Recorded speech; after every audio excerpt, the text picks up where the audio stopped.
আসসালামু আলাইকুম ওয়া রাহমাতুল্লাহি ওয়া বারাকাতুহু। আশা করছি সকলেই ভালো আছেন আল্লাহর রহমতে। আমিও খুব ভালো আছি আলহামদুলিল্লাহ। তো আজকের ভিডিওটি দেখে কেমন একটা মনে হবে, কিন্তু আজকের ভিডিওর মধ্যে সব ঐতিহাসিক কিছু লুকিয়ে আছে। কিছু বলার চেষ্টা করব, দেখতে থাকুন। আপনারা ইতিমধ্যেই দেখেছেন এবং পড়েছেন, অনেক বইয়ের মাধ্যমে এগুলো প্রকাশিত হয়েছে। যেটি অবস্থিত মুর্শিদাবাদে, মুর্শিদাবাদে অবস্থিত। আমরা এর নাম শুনেছি হাজারদুয়ারি। এটি হচ্ছে করেছিলেন নবাব সিরাজদৌলা। খুব দেখতে খুব সুন্দর মাশাআল্লাহ। যাই হোক ইত্যাদি। তো বিগত কয়েকদিন ধরেই এই ভিডিওগুলো পাইছি। আমি অনেকদিন আগে গেছিলাম, বিগত ৫-৭ বছর আগে। তো হঠাৎ করে দেখলাম আমার হ্যান্ডসেটের মধ্যে ভিডিওগুলো চলে আসছে, যার কারণে আমি মনে করলাম আমার ভাইদের কাছে শেয়ার করি, দেখাই। তো যেগুলো দেখতে পাচ্ছেন এটা হচ্ছে সেই মির্জাপুর, যার কাহিনী আপনারা পড়েছেন, বদমাইশ। তো এখানে এটা হচ্ছে সেই মির্জাফরের গোরস্থান, কবরস্থান বলতে পারেন, সমাধি বলতে পারেন। তো ওদের পূর্বপুরুষ, মির্জাফরের পূর্বপুরুষ যারা চলে যেত, তাদের সকলকেই এখানে সমাধি করা হতো। তো এখানে টোটাল এখানে কবর আছে, সেটা হচ্ছে ১১০০ কবর। তো আপনারা দেখতে পাচ্ছেন ভিডিওগুলো, ছোট্ট ছোট কবর।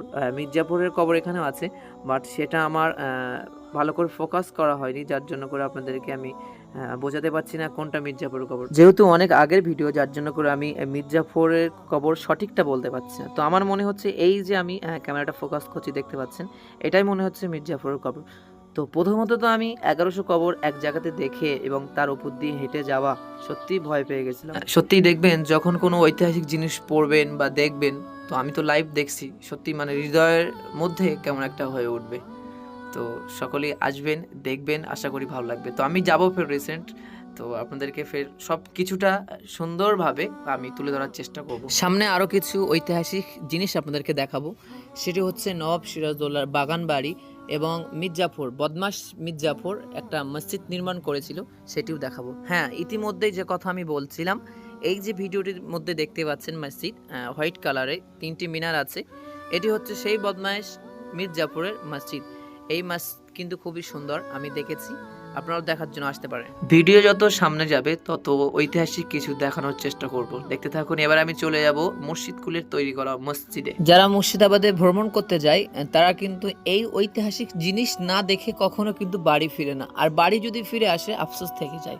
এটি হচ্ছে সেই জায়গা, মুর্শিদকুল তিনি তৈরি করেছিলেন এটি মসজিদ, এবং এটি হচ্ছে প্রবেশ করার প্রথম রাস্তা।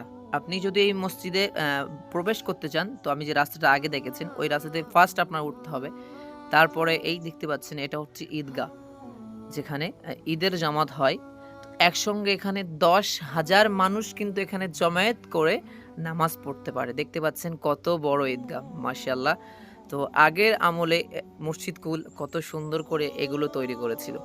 আর এগুলো যে দেখতে পাচ্ছেন ছকছক করে আছে, এখানে মানে পার্টি সিস্টেমে এগুলো করা আছে। আপনি বসতে পারবেন, আপনার জন্য বেস্ট, একজনের জন্য বেস্ট।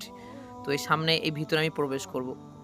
দেখতে পাচ্ছেন এই ভিতরে দেয়ালে কত সুন্দর করে ডিজাইন করে রাখছে, পুরাই মাশাআল্লাহ। সত্যি তাদের আল্লাহ কি দিয়েছিল ব্রেনটে। তো এই জায়গাগুলো ফাঁকা, আপনাদের মনে প্রশ্ন থাকতেই পারে যে এগুলো ফাঁকা কেন। হ্যাঁ, কিছু বছর আগে ভূমিকম্প হয়েছিল খুব জোর, যার কারণে এই মিনারগুলো নষ্ট হয়ে গেছিল। এখন আপাতত 2টা মিনার ভালো আছে। তো মুর্শিদকুল কত সুন্দর করে এগুলো করেছিল। মুর্শিদকুলের জন্য 1-2 লাইন গাইছি, শুনতে থাকুন। ও মুর্শিদ গো,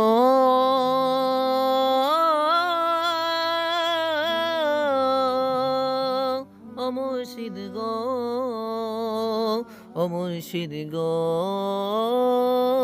ও মুর্শিদ গো, কেমন করে বানাইলে এত সুন্দর জিনিস। আমি বলেছিলাম সামনে যত যাবেন তত ঐতিহাসিক কিছু দেখানোর চেষ্টা করব।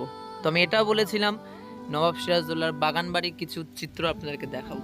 এটি হচ্ছে নবাব সিরাজের এনার পুকুর, মাতৃভাষায় যেটা বলে পুকুর। তো এইখানে অনেক বিভিন্ন রকমের ফিশ এখানে দেখতে পাচ্ছেন পুকুরের মধ্যে চলছে। সত্যি মাশাআল্লাহ, খুব সুন্দর। সবকিছু মিলিয়ে আপনাদের মূল্যবান সময় দিয়ে আমার এই ভিডিওটি শেষ পর্যন্ত দেখার জন্য আমার অন্তরস্থল থেকে আপনাদেরকে অনেক অনেক শুকরিয়া। সকলেই ভালো থাকবেন, সুস্থ থাকবেন।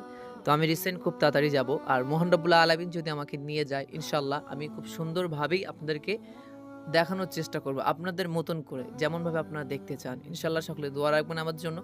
তো আজকে ভিডিওটি এখানেই ইতি করছি, সকলে দোয়া রাখবেন। আবার পরের ভিডিওতে ইনশাআল্লাহ ফির দেখা হচ্ছে। সবাই ভালো থাকবেন, সুস্থ থাকবেন। আসসালামু আলাইকুম ওয়া রাহমাতুল্লাহি ওয়া বারাকাতুহু।